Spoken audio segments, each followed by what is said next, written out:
Voici l'histoire de prophète bien téméraire qui ne voulut pas, à première vue, réaliser la volonté de Dieu. Jonas avait sûrement des raisons pour cela. Mais quel message Dieu a-t-il voulu faire passer?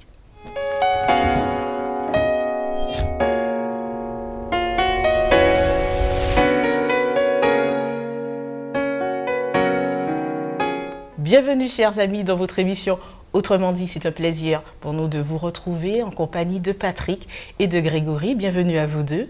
Merci de nous accueillir. Merci. Alors cette semaine, nous étudierons l'histoire de Jonas. N'oublions pas que ce trimestre, nous étudions les missionnaires que Dieu utilisa. Ce sont des hommes et des femmes que Dieu choisit pour pouvoir œuvrer pour lui. Et donc ces hommes et ces femmes allèrent à la rencontre de nations, de peuples, de tribus pour partager la bonne nouvelle de Christ. Alors cette semaine, nous nous accentuerons sur l'histoire de Jonas, un prophète qui suscite bien des débats. Alors, vous avez sûrement lu ce livre, Patrick et Grégory. Nous voyons un peu un personnage, comme je le disais, qui suscite beaucoup de discussions. Quel trait de caractère vous a marqué chez ce prophète? À première vue, ça a l'air d'être quelqu'un de rebelle, un peu tête brûlée, un peu têtu, qui fait à sa tête, malgré l'ordre qu'il reçoit de la part de Dieu, il décide de faire autrement. Donc c'est vrai qu'il a ce petit côté-là où il préfère faire les choses selon sa façon. D'accord, et Patrick? C'est vrai qu'en lisant l'histoire de Jonas, une des choses qui frappe d'emblée, c'est qu'on a l'impression que c'est un personnage têtu, rebelle, qui veut en faire à sa tête, qui est prêt à mettre de côté l'injonction de Dieu. Mais en même temps, quand on examine bien, on sent qu'il y a chez lui aussi la capacité d'être malléable, d'avoir l'esprit de sacrifice avec le temps, lorsque Dieu le travaille bien. Donc c'est un personnage complexe, paradoxal un petit peu, mais qui, à mon sens, se mélange tous ces traits-là. Rébellion, obstination, mais aussi, quelque part, un bon fond dans le personnage. Après tout, c'est un prophète que Dieu avait choisi. Alors justement, pour ceux qui ne savent pas, nous vous invitons à quand même prendre connaissance de ce livre qui se trouve dans l'Ancien Testament. Il y a 4 chapitres, c'est facile à lire. Donc n'hésitez pas à prendre connaissance de ce livre pour partager pleinement ce débat. Rappelons quand même succinctement l'histoire. Pourquoi dit-on qu'il est têtu? Qu'est-ce qui se passe à Grégory? Et au départ, Dieu lui demande de se rendre dans la ville de Ninive, effectivement, pour certaines formes de sentence ou une prophétie qui est sur le point de s'accomplir, puisque cette ville était rebelle, effectivement, païenne. Et Dieu demande à ce prophète de se rendre dans cette ville pour pouvoir annoncer, effectivement, que dans 40 jours, cette ville serait détruite. Mais il décide, au lieu d'aller à Ninive, de se rendre dans la ville qui se trouve de l'autre côté, donc à Tarsis. D'accord. Alors, mais pourquoi, selon toi, Patrick, il a voulu fuir cet ordre de Dieu et aller à Tarsis plutôt qu'à Ninive? Alors c'est vrai que ça peut surprendre quand on lit les écrits d'un prophète, on se dit un prophète par définition c'est quelqu'un que Dieu a choisi pour être un porte-parole, pour annoncer, et la pire des choses qu'un prophète puisse faire c'est aller à l'encontre de la mission qui lui est confiée. Et pourtant, c'est ce que Grégory le disait très bien. C'est ce qu'on voit dans l'histoire. Il fuit pour ne pas aller à la mission. Alors, c'est vrai que le contexte nous éclaire un petit peu, nous permet de comprendre que lui, Jonas, il ne veut pas aller porter un message qui porte en lui-même quelque part la possibilité de repentance, de rédemption pour le peuple, alors que ce peuple-là, il a en travers de la gorge. C'est un peuple qui n'a pas fait du bien à son propre peuple. Donc ils ont été victimes des Assyriens et maintenant Dieu lui demande d'y aller. Il veut refuser la mission, pas parce qu'il n'aime pas Dieu, mais cette mission-là ne cadre pas avec son orientation, avec sa vision des choses et le scénario qu'il voudrait bien voir se dérouler. Et Grégory, est-ce que tu partages cet avis également? Effectivement, la ville de Ninive a une histoire assez particulière, surtout concernant Israël. Ils avaient déjà vécu une défaite par rapport à cette ville. Le prophète Nahum, quand il en parle, en tous les cas, la présente comme une ville sanguinaire. Donc on sait très bien que cette ville n'avait pas une réputation des plus belles et qu'effectivement se rendre dans cette ville tout seul, annoncer un message qui est contraire à la vision de ce peuple, pouvait être dangereux. Donc il y a toutes sortes de raisons qui peuvent nous pousser à comprendre pourquoi il agit ainsi. Cependant, c'est un prophète de Dieu. Ce n'était pas la première fois que Dieu l'envoyait à une mission. Et forcément, il savait que si Dieu l'envoyait, il aurait aussi pourvu aux moyens pour pouvoir permettre que tout puisse bien se passer. On aurait dit que vraiment Dieu utilise toutes sortes de personnes, toutes sortes de... Bon, les prophètes, d'après ce que j'entends, sont avant tout des humains, qui ont une histoire également. Et donc cela influe un peu sur leur mission. C'est cela que vous êtes en train de dire. Il y aura toujours la griffe humaine. C'est un être humain que Dieu choisit et par conséquent, la possibilité que se manifestent des traits qui ne sont pas les meilleurs existe. Dieu choisit des personnes qui sont des individus faillibles, des personnes imparfaites et ça se voit. Si Dieu choisissait des personnes qui n'avaient aucun défaut, qui n'avaient pas la possibilité de faillir, il n'y aurait eu aucun prophète. Donc les héros de Dieu, si je puis dire, sont des personnes imparfaites. Dieu ne choisit pas n'importe qui. Il ne choisit pas quelqu'un qui passait par là pour lui donner une mission. Mais en même temps, il y a toujours l'humanité bien présente chez les personnes que Dieu utilise. Jonas est une parfaite illustration de cela. Je vais encore plus loin par rapport à ce que tu viens de dire, que Dieu choisit, il ne choisit pas n'importe qui, mais il peut choisir des personnes qui sont faillibles. Il choisit de toute façon l'homme qui est de nature faillible, de par le péché. Est-ce que Dieu peut même choisir des athées ou même des personnes infidèles qui n'ont pas dans le cadre qu'il a défini dans sa parole? Alors la volonté de Dieu peut s'accomplir de manière surprenante. C'est vrai que Dieu, quand il a un plan, il sait qui peut être un instrument entre ses mains, même si cette personne garde sa possibilité de choisir. Mais Dieu peut utiliser des personnes qui n'entrent pas peut-être dans notre vision des choses, mais qui, pour Dieu, sont des instruments. D'ailleurs, quand on lit la Bible, on voit bien que dans les prophéties d'Ésaïe, même Dieu qui utilise Cyrus, par exemple, on dit, mais comment est-ce que Dieu peut utiliser cela pour pouvoir porter un jugement contre son peuple ?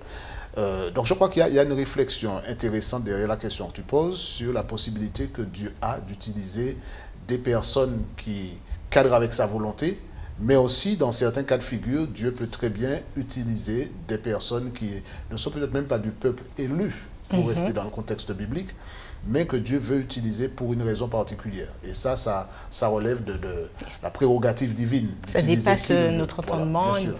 Ce n'est pas nous qui donnons à Dieu la liste des personnes à utiliser. Il sait ce qu'il veut réaliser et quelles sont les personnes qui peuvent s'inscrire dans ce schéma-là. Alors, Grégory, dans ce cadre-là, on voit que Dieu utilise Jonas, il choisit Jonas pour porter un message à la ville de Ninive, mais quel est ce message concrètement?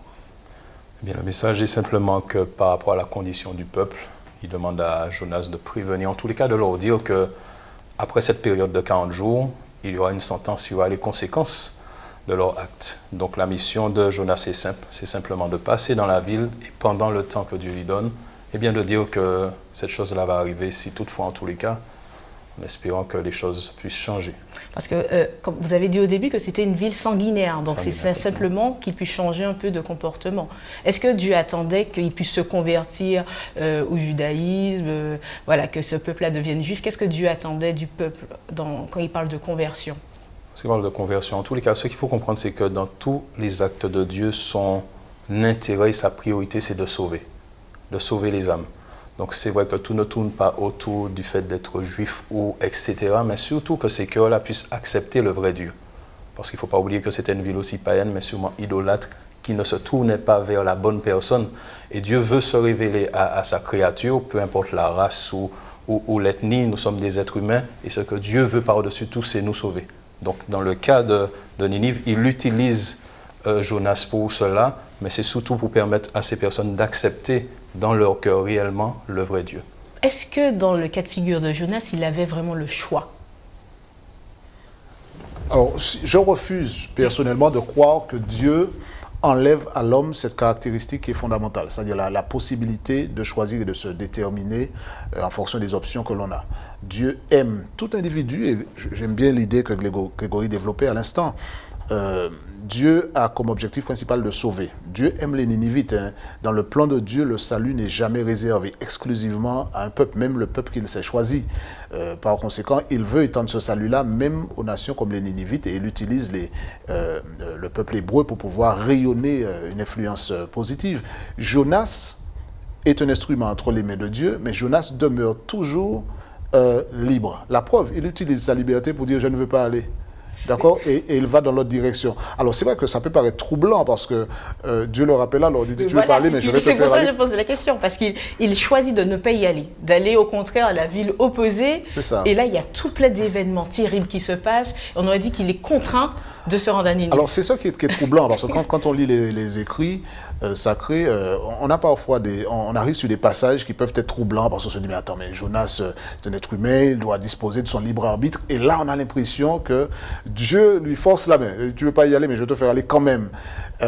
comme j'ai dit au départ, moi je crois que Dieu garde toujours à l'homme son libre arbitre. Même si parfois, Dieu donne une petite poussade, un petit coup de pouce pour pouvoir faire comprendre à l'individu que voilà la direction dans laquelle tu veux aller. Comme un parent qui aime son enfant et qui le prend par la main, même si l'enfant parfois ne saisit pas qu'en fait c'est la bonne direction.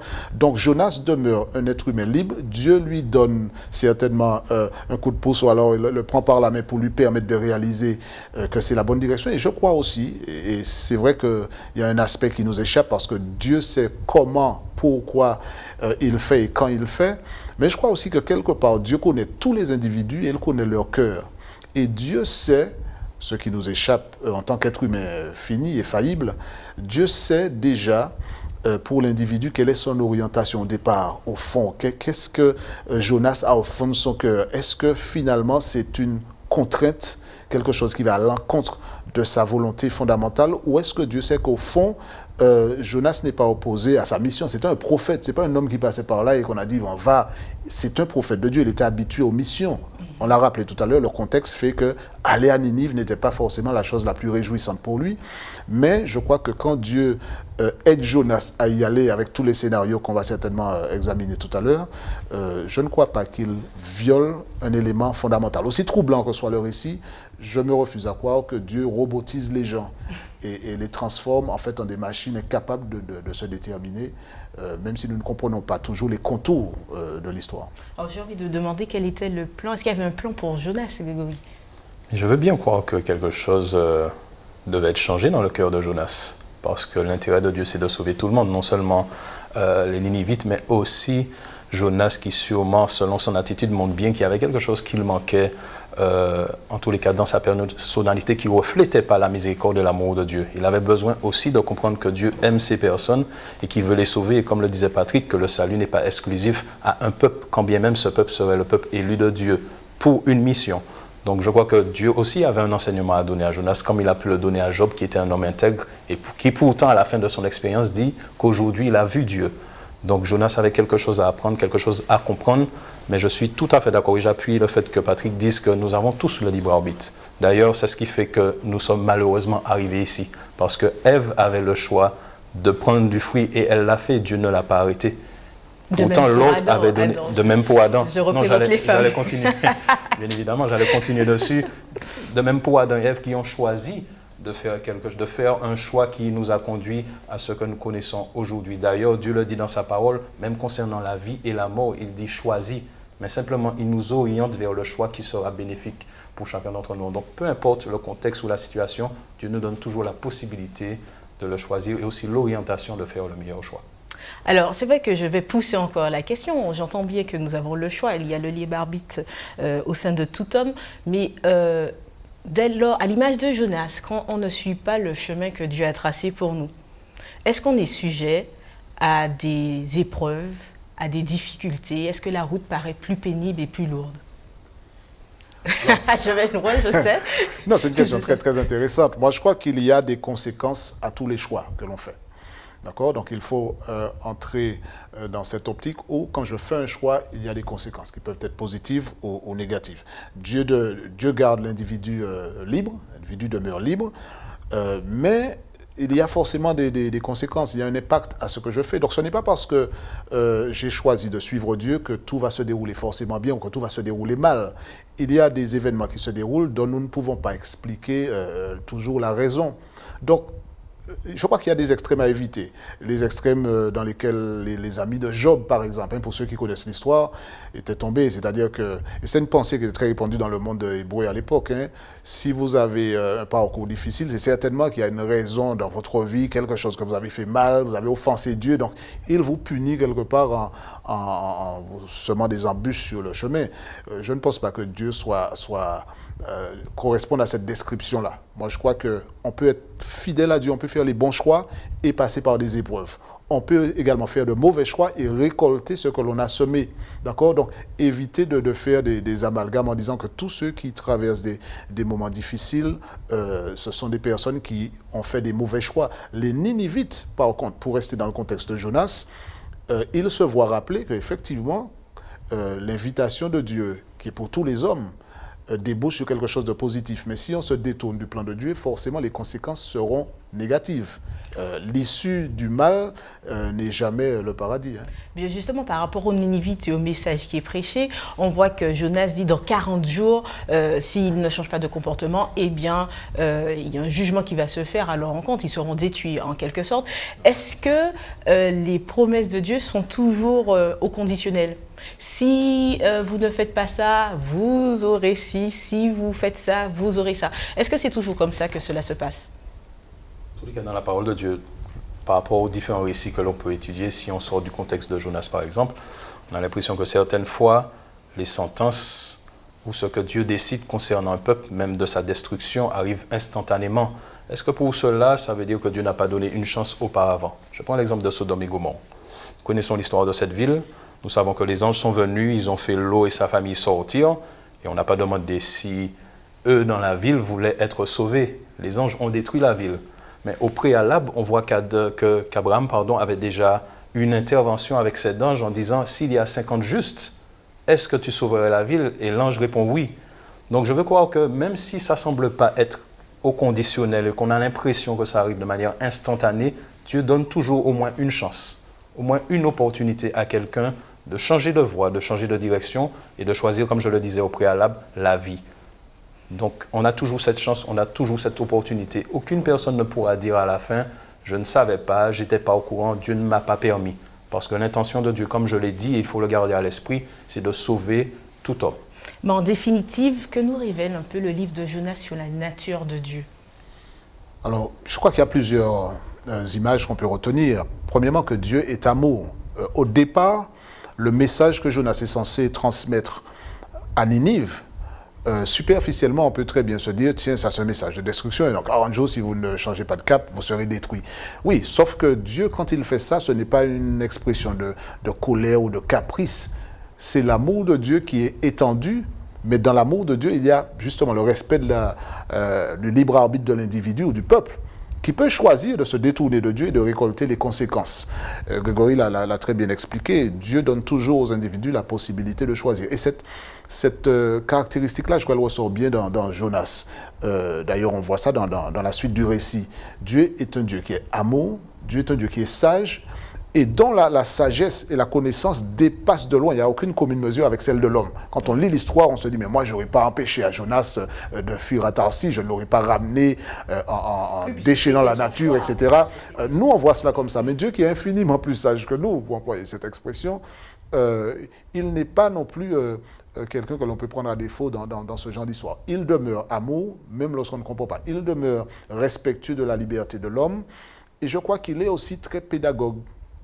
Je vois un Dieu pédagogue dans Jonas qui essaie d'enseigner à Jonas quelque chose à propos de lui-même, à propos de sa mission. Et on se surprend à se dire, mais comment est-ce que Jonas, un prophète de Dieu, se retrouve à ne pas accepter une mission que Dieu lui confie, et par la suite du récit, on voit même de sauver le peuple. Ça devient quelque chose qui est dérangeant pour Jonas. Donc je lis le livre de Jonas en terminant la lecture, en me disant, voilà un Dieu qui est sage, voilà un Dieu qui est grand, voilà un Dieu qui est bon, et voilà un Dieu qui est pédagogue également, entre autres caractéristiques. Est-ce que, Grégory, tu es arrivé à la même conclusion du Dieu d'amour ? Est-ce que ce livre l'a éveillé les mêmes sens ? L'amour de Dieu est vraiment exprimé dedans. Il ne faut pas oublier, comme je l'ai dit au départ, comme on l'a dit au départ, que Ninive avait une histoire particulière, notamment par rapport au peuple de Dieu, Israël, qui avait vécu une défaite, et pourtant il ne garde aucune rancune. D'accord, aucune amertume par rapport à ce peuple, parce que son amour transcende ces choses-là. Il ne se dit pas, bon, mon peuple a subi une défaite par rapport à ce peuple-là, donc je préfère les exterminer. Au contraire, il manifeste son amour. Et effectivement, à la fin, il montre bien que chaque homme, chaque être humain, peu importe son caractère ou sa personnalité, même sa méchanceté, s'il décide d'être changé, peut être changé. Et le désir de Dieu, comme je l'ai dit au départ, c'est de sauver chaque être humain. Et ça devrait nous aider à comprendre la valeur que nous avons aujourd'hui. Parce que le Dieu qui est présenté dans le livre de Jonas, il n'a pas changé. Il nous aime de la même manière. Et ce message d'espoir et d'amour, effectivement, peut-être par rapport à certaines choses que l'on fait dans notre vie qui ne sont pas bien, Dieu nous donne l'opportunité aujourd'hui de pouvoir les changer. Parce qu'il nous aime, parce qu'il n'a pas changé. Merci, mais revenons au prophète Jonas un peu. On le découvre hein, et ce jusqu'au chapitre 4 du livre de Jonas. On pense qu'il accepte enfin la mission de Dieu. On se dit que peut-être il sera dans la réjouissance quand le peuple aura changé de voie, puisqu'on voit que le peuple décide de se repentir. Et là, coup de théâtre, dans les derniers versets, on constate que non, Jonas n'est pas encore dans la réjouissance. Alors qu'est-ce qui justifie ça? Pourquoi Jonas réagit comme cela, même à la fin de l'histoire? Parce qu'on a beau être prophète, on demeure un être humain avec sa propre finitude. Et Jonas, c'est l'incarnation de cette contradiction-là. C'est-à-dire qu'il est au service de Dieu, mais en même temps, la mission première du prophète, c'est pas simplement d'annoncer ce que Dieu dit, mais aussi de voir au-delà de cela qui est Dieu et son amour pour le peuple. Jonas devrait se réjouir de ce qu'un message qui annonce une destruction s'il n'y a pas un changement de cap, finalement, tant mieux, le peuple décide de se repentir. Il devrait se réjouir. Mais non, en fait, son scénario ne s'est pas déroulé. Dieu devient à ce moment-là pour lui une sorte d'empêcheur de tourner en rond et de faire en sorte que les choses se déroulent bien. Il change le script. Et puis finalement, au lieu d'avoir la destruction, on sent que le peuple revient et que finalement, le programme prévu ne va pas se dérouler comme annoncé. Là, je crois que Jonas montre toute son humanité, toute sa finitude. Toute sa nature. Oui, sa nature humaine ressort par ses pores. Quelque part, je pense que Jonas voulait être... quel terme pourrais-je employer? En fait, quelque part, Jonas voudrait être revendiqué comme prophète. Voilà, je suis un prophète de Dieu, j'ai annoncé cela, ça va se réaliser. Je ne veux pas être pris à défaut. Ma parole, la parole de Dieu que je transmets, je suis un vrai prophète, hein, je ne vais pas raconter n'importe quoi, vous serez exterminés. Surtout qu'en toile de fond, on l'a dit, il y a un passif entre les deux peuples. D'accord? Donc, quand il vient, il dit cela. Le message, donc, au fond de son cœur, lui, il voulait la destruction de Ninive. Je ne suis pas sûr qu'il aurait pleuré si ça s'était déroulé. D'accord, maintenant, j'anticipe peut-être, j'extrapole, mais quelque part, il s'interroge, pourquoi est-ce que le peuple revient? Pourquoi est-ce que finalement ce qui était prévu change? Ça nous interpelle, nous, parce que Dieu... Je mets Dieu peut-être au niveau humain quand je dis ça, mais c'est juste pour l'image. Dieu a un esprit missionnaire. Il est toujours tourné vers l'autre pour lui tendre la main, pour lui donner un message de salut.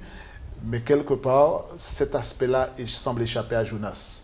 Et lui, il est plus dans le message a été annoncé comme ça, il devait se dérouler, surtout pour ce peuple-là. Alors, mais est-ce à côté de l'essentiel. Est-ce que justement nous ne sommes pas comme des Jonas du temps moderne, c'est-à-dire à vouloir rester en quelque sorte dans les communautés qui partagent les mêmes valeurs que nous ne voulons pas vraiment aller vers ceux qui sont différents, parce qu'en sorte Ninive était complètement différent du peuple d'Israël, même s'ils avaient des distorsions par rapport à la défaite d'Israël, mais en termes de culture, de valeurs et autres, ils étaient aussi complètement différents. Est-ce que nous, on n'est pas l'image de Jonas dans la mesure où on vit en autarcie et on ne va pas justement vers ces autres peuples, ces autres communautés? Qu'en pensez-vous? Si on parle de mission, si c'est le cas, c'est-à-dire qu'on soit comme des Jonas, si c'est la réalité, bien c'est grave. J'espère qu'on ne va pas commettre la même erreur. Pour revenir à lui et surtout à la fin de cet épisode-là, c'est vrai que c'est assez surprenant parce qu'on a l'impression que ce qui se passe à la fin, c'est ce qu'il redoutait. Peut-être c'est ce qui l'a poussé ou motivé à fuir au départ. Parce qu'on a l'impression qu'il reproche à Dieu en lui disant, voilà, je sais que tu es un Dieu miséricordieux et qu'effectivement, voilà, je savais que c'est ce qui se serait passé si toutefois ils acceptaient de revenir à toi. Au lieu de se réjouir, effectivement, il se plaint. Maintenant, est-ce qu'on se réjouit lorsqu'on voit quelqu'un qui nous a fait peut-être beaucoup de mal dans le passé, un voisin, un collègue, et qui finalement accepte de joindre les rangs et la famille de Dieu? Est-ce qu'on se réjouit pour dire, voilà, effectivement, il m'a fait du mal, mais c'est pas grave, parce que Dieu l'aime et Dieu veut le sauver? Ou est-ce qu'au contraire, on se dit, il y a quelque chose qui est encore resté dans... C'est pour ça que je dis qu'il n'y avait pas que les Ninivites à sauver, mais Jonas aussi. Et tout ça, c'est ces mêmes caractéristiques que Dieu a démontrées envers ce peuple. C'est ce qu'il nous demande aussi de manifester envers ceux qui nous entourent. Donc, on ne doit pas avoir de parti pris. Je ne dis pas ça comme si c'est évident. Surtout si la personne en face, on a un passif aussi avec cette personne. Mais il ne faut pas oublier la motivation de Dieu et aussi la fonction et la responsabilité qu'il nous donne. Justement, j'allais poser comme question quelle attitude on devrait avoir envers ceux qui ne partagent pas les mêmes croyances que nous pour que le message puisse passer. Quel devrait être notre comportement à leur égard?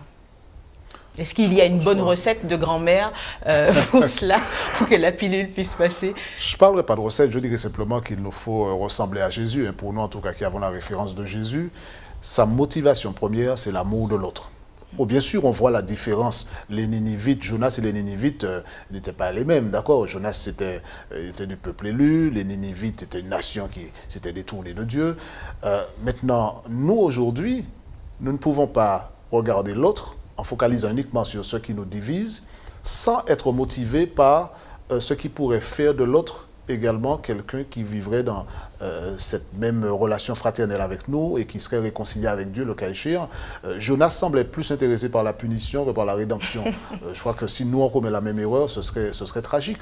Quand on voit d'autres personnes qui ne partagent pas nos convictions religieuses, je crois que ces personnes demeurent des êtres humains avec qui nous devons entrer dans un rapport de respect, de courtoisie, d'échange, d'ouverture, sans diluer son identité, sans changer ses convictions. Mais je crois qu'il faut aller vers l'autre avec ouverture, avec amour. Non pas avec un bâton pour condamner, mais avec ouverture et avec amour. J'allais demander quel devrait être le contenu de notre échange avec l'autre. Est-ce que ça devrait être des promesses de Dieu ou au contraire les jugements de Dieu? Qu'est-ce qu'on devrait mettre un peu en évidence? Est-ce qu'il faut faire un mélange des deux pour que les choses puissent bien être comprises par les autres? Grégory. C'est quelque chose qui peut être adapté ou changé par rapport au contexte ou la personne. Je ne suis pas sûr qu'on puisse avoir toujours la même approche. En tous les cas, comme Patrick l'a dit, c'est toujours avoir de bonnes motivations, de bonnes intentions et surtout être poussé par l'amour de Dieu. Après, c'est vrai que selon le contexte, on peut approcher la personne de manière différente. L'essentiel, c'est de toujours venir avec un esprit ouvert, un esprit tolérant, un esprit impartial aussi, et surtout avoir envie de partager l'amour de Dieu, peu importe la manière que l'on va utiliser. Alors, si l'on devait retenir quelque chose du livre de Jonas, oui, Patrick, j'ai vu que tu allais réagir. Par rapport à ce que Grégory disait, effectivement, quand on est... Alors, j'essaie de contextualiser ça, parce que quand on est habité par cette idée que la parole de Dieu dit ce qui est vrai et que l'autre fait exactement le contraire, on peut être tenté de distiller un message qui est principalement caractérisé par la punition, par effectivement ce que tu fais là est mal, tu seras exterminé, etc. Et puis, ça fait passer à la trappe l'aspect en fait que même si tu es éloigné de Dieu, c'est justement la raison pour laquelle Dieu te tend la main, parce que tu es dans une direction qui ne correspond pas à sa volonté. Mais moi, je ne peux pas faire de moi la référence en disant, regarde, tant que tu ne deviens pas comme moi, tu es loin. Il faut que, je crois que notre démarche soit empreinte de cet amour de l'autre, et puis de l'invitation lancée par Jésus, parce que nous étions comme l'autre aussi, et Jésus nous a appelés, et l'autre peut-être ne se sent pas éloigné de Jésus, mais il y a nécessité de dialoguer, d'échanger, et puis de montrer à l'autre que si tous les deux nous aimons Dieu, nous pouvons nous aimer et ensemble nous retrouver autour de la parole. Alors bien sûr, ça va demander des changements. Certaines personnes devront abandonner des habitudes ou des pratiques. Mais je crois que l'approche, comme Grégory disait, doit être adaptée en fonction des individus. Mais le message de fond demeure le même. Dieu nous aime, Dieu aime l'autre et désire le sauver. Et quand je vois Dieu, je ne vois pas un maître d'école sévère avec un bâton prêt à taper. Je vois quelqu'un avec les bras ouverts qui dit « Viens à moi », comme Dieu l'a fait pour les Ninivites. Merci Patrick, merci Grégory. Ce sera donc le message de la fin. Nous vous remercions de nous avoir suivis et nous vous donnons rendez-vous à un prochain numéro d'Autrement dit.